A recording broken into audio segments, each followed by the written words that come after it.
Good morning, student. Today I am going to discuss few questions which are mentioned in NCERT book. Like first question is, what are time series graph? What are time series graphs?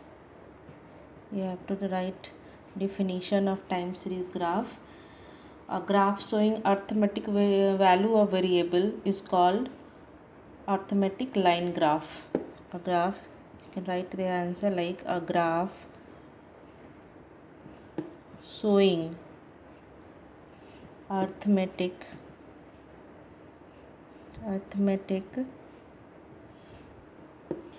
value of a variable is called arithmetic graph. I already discussed in my previous video. Again I repeat it. What is arithmetic or time series graph or arithmetic line graph? The same thing. Okay. These graphs are constructed to present time series data, that is the data corresponding to different week, month, years. Therefore, arithmetic line graph is also called time series graph. Both are the same thing. Second question is, that is very important. The most important question of this chapter is, what is false base line? What is false baseline? False baseline. What is false baseline? False baseline is indicated by cut or kick on the x-axis or y-axis. What is false baseline? False baseline is indicated by a cut or a kink on the x-axis or y-axis as in the adjoining picture, as in the adjoining picture. It is used when the value of the series are very large and the difference between the smallest and 0 is very high, like here. Suppose y-axis, that kind of cut will be seen. In case of y-axis, here the 0 0, that is x-axis. Okay, that it is used when the value in a series are very large and the difference between the smallest value and 0 is high. Means suppose we have data one variable which we have to see. So in y-axis, suppose here that start from 0 0 and in table that is given 6,000, 7,000. So that you start with here 6,000, 7,000. So you can see the difference between 0 and this data is very high. In that case, you will use such kind of sign or cut.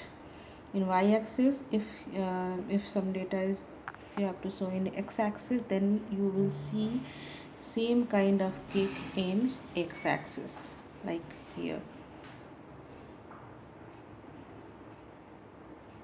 X. Okay, that is known as false base line. Okay, now one more important question is, how many types there of time series graph? What are the types of time series graph? What are that question is, what are the types of time series graph? There are two kind of, say, one variable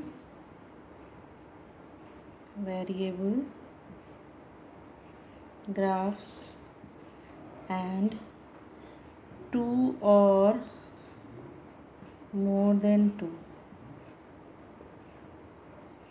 variable graphs.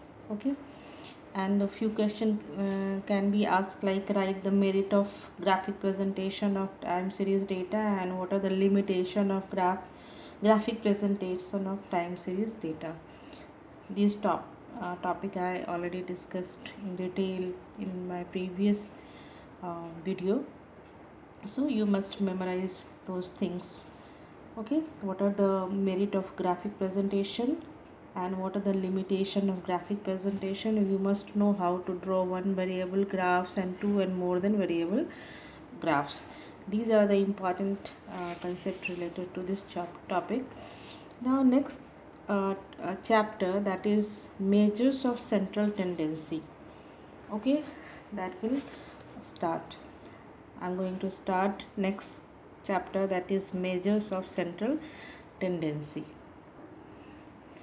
Now student, I'm going to start next chapter, that is measures of central tendency. The first topic I am going to start from this is arithmetic mean. Before that, what is the meaning of central tendency?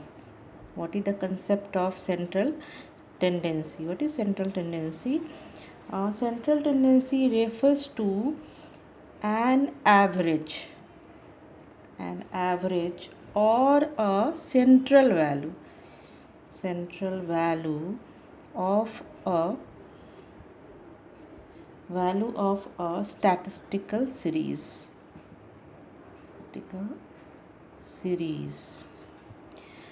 What is central tendency? Central tendency refers to an average or a central value of statistical series. Student, it is very difficult for anyone to understand and remember large group of raw data. It's very difficult to understand.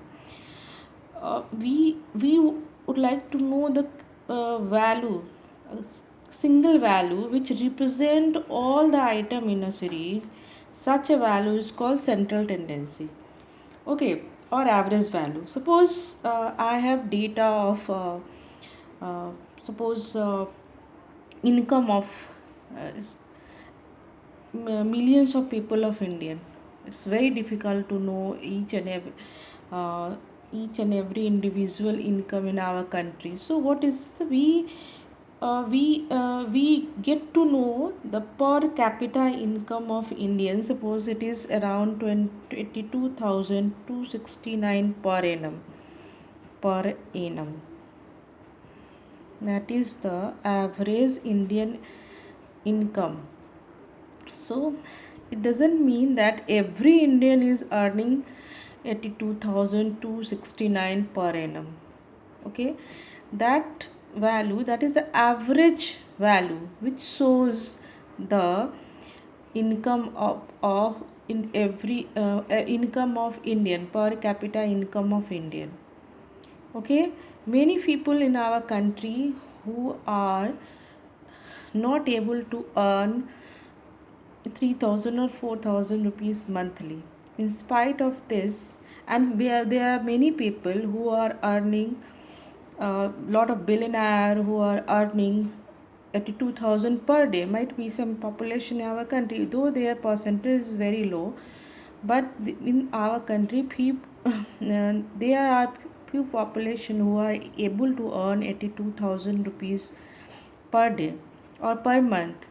But that is this data, that is 82,269 per annum, is average per capita income of the Indian, because it's very difficult to know income of every Indian. So this average data shows the condition of economic condition of Indian. It will be easy for us to guess the economic condition of most of the Indian. It is this average value which is called central tendency of the series. It is also called measure of location. Thus, we can say that measure of central tendency refers to all those methods of statistical analysis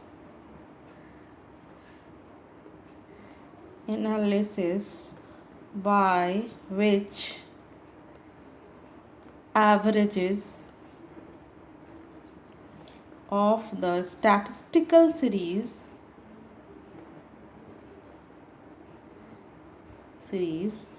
are worked out.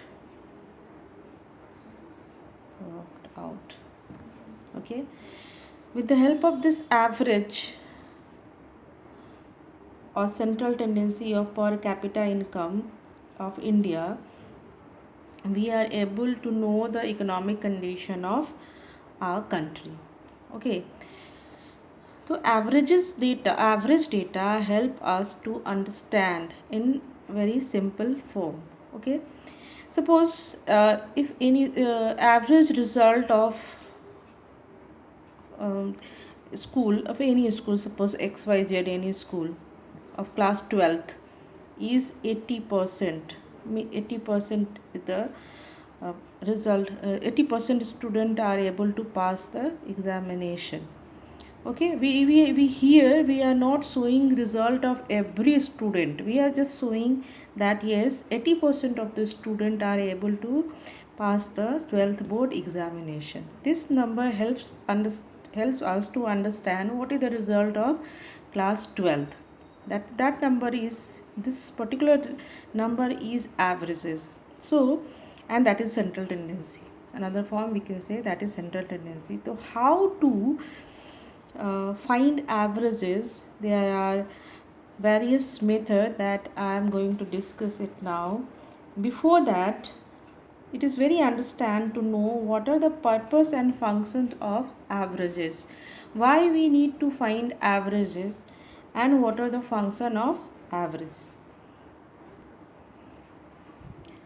Now student, what are the purpose and function of averages? According to a statistician, his name is Morone. Okay, the purpose of an average is brief and simple presentation of a group of individual values so that our brain can quickly grasp the general basis of the unit of the group. Okay, according to Morne, I'm going to discuss one by one. First thing is brief description. Brief description.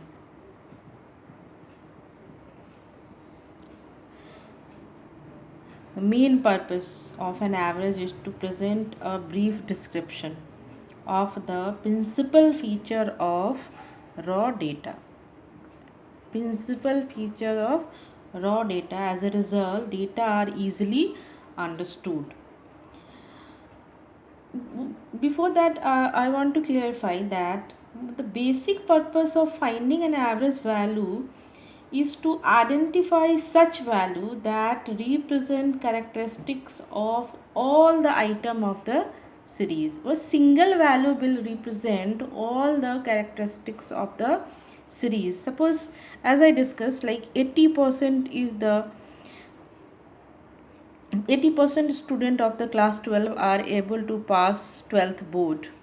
Okay, means that single value is able to uh, represent characteristics of all the item of the series. This single value are able to represent all the result of class 12th. Single value is able, we don't need to know the result of each and every individual student of the class 12th, but that single value is able to represent the result of class 12th board. So in brief, single value, so we can say that averages is able to show result in brief, and we can say this is brief description of raw data. As a result, data are easily understood. Second purpose is comparison.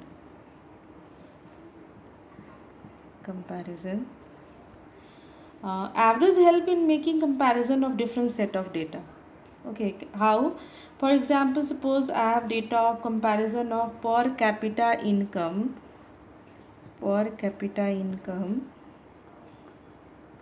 of India and USA. USA is most developed country of the world, so that per capita income India is much less than per capita income of USA. Accordingly, it is concluded that India is poor country. Okay, if we have data of per capita income USA, and you will see the per capita income of USA and per capita income of India. If you compare, you will see that India is in the category of poor country of the world, and USA, if we compare with USA, the per capita income of USA is 8 to 10 times higher than the India. So we can easily compare. Next one is formulation of policy. Formulation of policies. Policies. Average help in formulation of policies. How? For example, suppose for India per capita income is I discussed, this is around 82,269 rupees. Per capita income of India is 82,269 according to 2018-19. Okay, which is less than many countries in the world. Accordingly, it becomes clear for the government to focus on such economic policies as are likely to increase per capita income of our country. Suppose not only per capita income, suppose literacy rate, that is around 74.6%. It means around 25% population are illiterate in our country. So this data help the government to recognize which areas are needed to give more effort, and which areas government need to focus more. What are the uh, what kind of policy will be implemented to sort out these kind of problem, not only in terms of increasing per capita income, literacy rate, uh, improving literacy rate of our country, reducing poverty. With the help of these average data, government is able to focus on those areas which is uh, most needed areas, we can say that. Okay, now next one is statistical analysis. Statistical analysis. Statistical analysis. Average constitute the basic statistical analysis. For example, if one knows the average marks scored by the student of a class in different subject, one can easily analyze the subject in which the student are weak. Okay, next is one value for all. One value for all. Average represent the universe or the mass of statistical data. One value represent all value of the series. Accordingly, conclusion can be drawn in respect of universe as a whole. So student, these are the function and purpose of average. Okay, again I repeat it, what are the purpose and function of averages. First one is brief description. The main purpose of an average is to present a brief description of the principal feature of the raw data. Next is comparison. Average help in making comparison of different sets of data. Then formulation of policy. How average help in formulation of policies to the government. Okay. Next is statistical analysis. Averages constitute the basis of statistical analysis. For example, as I discussed, that if one knows the average marks secured by the student of a class in different subject, one can easily analyze the subject in which the student are weak.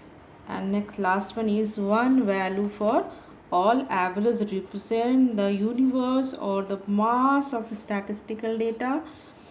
One value represent all value of the series. Accordingly, conclusion can be drawn in respect of the universe as a whole. So these are the purpose and function of averages. Now in my next video I will discuss about types of statistical average. Okay. uh, Averages are broadly classified into two categories. First one is mathematical average and second one is positional average. Okay. So in my next video I will discuss about types of statistical averages.